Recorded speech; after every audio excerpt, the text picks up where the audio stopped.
All right, Sixers are on the road at Brooklyn to face the Nets. This line opened up Brooklyn +3.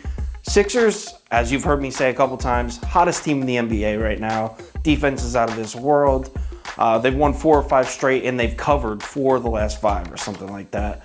Nets, on the other hand, were struggling, got a much-needed win against the Jazz the other night without Durant. Huge win. Nets versus 76ers. Let's make a pick.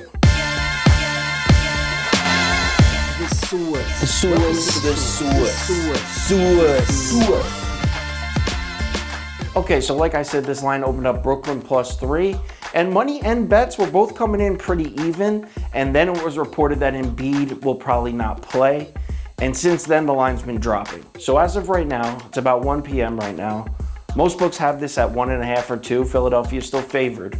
Seems the money starts to be shifting back towards Philadelphia if you look. Honestly, in my opinion, I think those bets that are just coming in saw the line drop and are betting it not having heard the news about Embiid. They might not be aware that Embiid, because he's technically listed as questionable, but I really doubt he plays tonight. So how do these two teams match up on the court? Well, as far as Philly's defense, you already know. I've said it 25 times. Their defense is unreal, possibly the best in the league, definitely the best in the league right now. You've heard all about it. What you probably haven't heard is anything about the Brooklyn Nets defense. There's so many headlines about Brooklyn, right? You got Kyrie Irving, you got Kevin Durant. Everyone's talking about the electric offense. No one's talking about the defense, and check these stats out. So far this season, opposing point guards against the Nets are shooting under 33%. That's horrible. And it gets even better. Opposing twos, shooting guards, they're shooting under 39% against the Nets. The Nets' perimeter defense out of nowhere is locked down, which is surprising because I honestly thought the Nets' perimeter defense would be a problem this year, and their interior defense would be the strength. It's been the complete opposite. Brooklyn's actually been struggling keeping opposing centers off the glass. Centers against the Nets are averaging 17 rebounds a game, which is a lot considering they have DeAndre Jordan and Jarrett Allen. You would think that would be a strength for the Nets. As far as Philly goes, you already know. If you subscribe to this channel, you've heard me say it.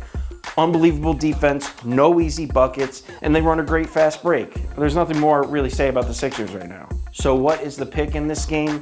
Well, if you remember last week, I said I would bet Philly every game until they didn't cover. Well, last night, due to some late missed free throws, they missed the cover by a half a point or a point. So the streak is over. This is a perfect game to fade the Sixers. I'm going to go with Brooklyn here. They're on back-to-back nights when Brooklyn's had a day off. Embiid's probably not going to play. Brooklyn's red hot, playing at home.